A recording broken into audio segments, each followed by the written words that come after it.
Coming up on this video, I'm going to discuss the future of this YouTube channel with some changes in the offing. We're also going to be looking at Sean Longstaff and a debate about whether he belongs in the team, and also react to Anthony Gordon's new contract ahead of that game at Chelsea. Let's get into it.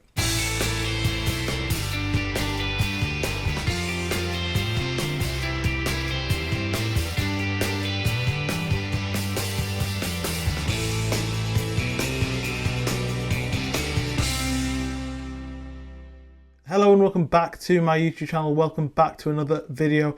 And to begin with, I'm going to give you a little bit of housekeeping because there is some changes going to come along on the channel in the next few weeks. I'm going to phase in some more content. As I said at the start of the season in my channel update, this was something I was looking to do. More content, more videos, different types of videos as well, away from Newcastle United. That is what's going to be phased in over the next few weeks and months, but it will not impact the amount of Newcastle United content on this channel. There'll still be 3 pieces of content on Newcastle United on this channel per week, with 2 recorded videos and a live reaction on the weekend to the games, and whenever there's a midweek game as well. For example, next week there's a Chelsea game in the Cup. I'll be reacting live to both games. I'm going to step away from previewing games in detail and just do sort of more evergreen debates and big picture questions. I've sort of seen in the numbers of people who have viewed these videos that the previews aren't as popular because I think it's kind of because that it's difficult to make them stand out. Lots of people do different types of previews. Lots of people look at games in the same way. There's only a certain amount of ways you can look at a game, and everybody knows the current situation with Newcastle's away form and how difficult it's going to be at Chelsea. So I'm going to stop looking in particular detail at previewing games. I'm going to keep on doing live reactions, and I'm also going to do the analysis video that comes out on the Monday after the game. That will always be the case, but there will be another deeper dive video in place of the previews on a Wednesday or Thursday, depending on certain times of fixtures and how busy I am. But yeah, there's going to be a bit of a change in terms of the structure of Newcastle videos, but the same amount of content will come out. And in terms of other content as well, on the weekends I'm going to be going to different games across the country, different games across Europe as well, hopefully down the line, and bringing you and telling you stories from the ground on different clubs and different atmospheres around the place, maybe speaking to some fans, speaking to some people, giving you a flavour of what it's like on the ground as a journalist covering football at different clubs and different levels, and the cultural differences, the atmosphere differences at different levels. We're going to start at Manchester City against Southampton. I'm there on Saturday, so there'll be a video from the Etihad Stadium on Saturday evening as well. There's also a podcast coming out as well that'll hopefully upload onto this channel too. So much more content. As I said, I know that the vast majority of people who subscribe to this channel are Newcastle supporters. I want to respect that, but I also want to try different things as well. So hopefully more content will help the channel grow, and I hope you come along for the ride with me as well. But no less Newcastle content. I'm aware, and I've spoken to you guys in the chats as well, and I've done polls and things in the community tab as well, and I've seen the sort of trends that have happened with my videos and what's popular, what isn't. So I'm going to try this and see how it goes, but no less Newcastle United content, and in fact more content across the board. So I'm really excited to see where this channel goes, but it will be stepping away from purely Newcastle United focused. As I did say in the channel update at the start of the season, that is about to ramp up right now. So in the spirit of this new format, we're not going to talk too much about the Chelsea game in detail and what I would do for that game. We're going to look at a deeper issue about the team and a deeper issue about the midfield. There's some stats that have come up courtesy of Chris Waff, a friend of the channel. Obviously he's been on here before and a big friend of mine from The Athletic. I was reading his Q&A on the channel, and he answered somebody's point about Longstaff and a lot of stats to do with him being backed up as a key player. I'm not a huge stat man myself, as you know, on this channel. I like to use the eye test, but these are stats that sort of back up something that even when Longstaff has been sort of criticised this season, lots of people, including myself, said it's time for him to come out the team, and he isn't going to be the most relied upon midfielder at Newcastle with Sandro Tonali coming back.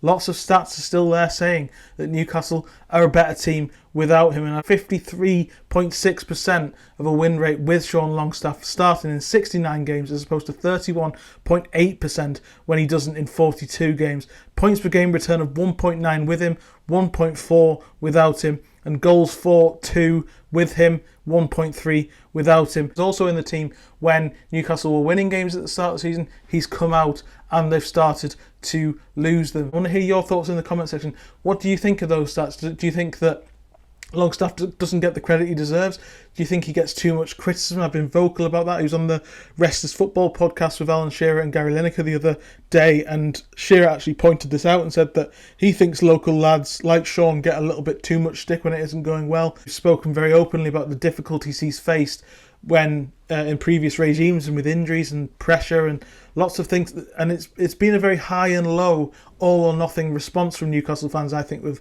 Sean Longstaff. When he broke through, he was linked with Manchester United. There was all that thing about, is he better than Declan Rice? And, you know, where's he going to go? He's a generational talent coming through the academy, a bit like Louis Miley got last season as well. And then you've also got, since that happened, since the Steve Bruce days, since injuries that he had last season as well, when he had that foot problem throughout the campaign and his performance has dropped, people wrote him off and said that he was a waste of space. And I think there's a middle ground with him. I think obviously he isn't the most quality and the most influential midfielder in terms of what he brings to the team. But at the same time, I think as those stats have shown, Newcastle as a team are better. He makes key passes and makes sacrificial runs. He allows the likes of Bruno and Joe Linton, maybe Willock at times, to express themselves and be better players and have more impact on the game. I'm not saying whether I think he should come back into the team, but I'm not convinced that Longstaff in the team is the long-term solution. You've got Sandro Tonali, who brings a lot of, I've said earlier in the season, I think he is an upgrade on Longstaff. He does similar things, but he also brings other things. But perhaps what he doesn't do is sacrifice himself. It is quite fair to say that the balance isn't quite right without Sean Longstaff in that midfield, because you've got 3 players trying to do different things for the team, whereas Longstaff doesn't really do much, you notice, but when you really noticed him when he isn't there. And it was the same at the start of last season, actually. Form improved when Longstaff came into the team. He started and scored, I think, in the game against Sheffield United at Bramall Lane, which I was at, and he was really, really impressive in that game. So I think Longstaff being a key player is not actually that surprising, and the stats are really interesting. And yeah, please let me know in the comment section what you think about Newcastle. Should they play Longstaff in the midfield, sacrifice one of those players and see where it goes? I think maybe what would be interesting to see if Joe Linton came out the team, because he's struggling, and as I've said, I've got my misgivings about him being in a possession-based team. I think Longstaff would suit that, allowing Tonali and Bruno Guimaraes to express themselves and dictate the play and get higher up the pitch and maybe influence the game a bit further on in a way that Joe Linton can't do in possession. So perhaps that might be the answer, at least in the short term, to try out. But I do think long term, Sean Longstaff, if Newcastle are truly wanting to go where they want to go, it is that those stats are a little bit worrying, and then do need to improve without him on the pitch. But it is also easy to understand, I think, why Newcastle are so much better with him in the team, as I said. The other thing I just want to quickly mention is that Anthony Gordon signing a new contract is really, really big news for Newcastle. I think the fact that all of that talk in the summer when he was linked with Liverpool, he was offered to Liverpool, and all the talk about his head being turned, and all that sort of nonsense around him, I think lots of that was taken out of context. Lots of that was confirmation bias almost, and I thought that he has had some difficulties at the start of this season compared to last season, after coming back from the Euros, where he had he's basically been playing football for 2 years non-stop. No break post the under-21 Euros last year. He then needed a break. It obviously was going to take him a little bit of time. He was behind the rest of his teammates. So that's maybe explained a little bit about what's happened to him this season. But lots of talk about his attitude and the fact that he's downing tools at times, at different times this season, when it's been going particularly poorly. I think was completely blown out of proportion. The fact that he signed this new contract is massive, because he was running out of, he had 2 years left on that current deal, and he was only on about 60 grand a week. So he really needs to be bumped up to being one of the most important and higher paid players in the team, because his performances last season proved that, just like Joe Linton the year before. Now Alexander Isak is next in line. Don't know if this commits Anthony Gordon's future for any longer than it may have done in the past. I think it's still in Newcastle's interest to maybe look at selling him one day in the next couple of years if the PSR situation doesn't get better, because he is a player that it has a great high value, and that's protected in this in this contract, but and that was not going to be the case over the next couple of years if Liverpool came back next summer when he only had 1 year in his contract, for example.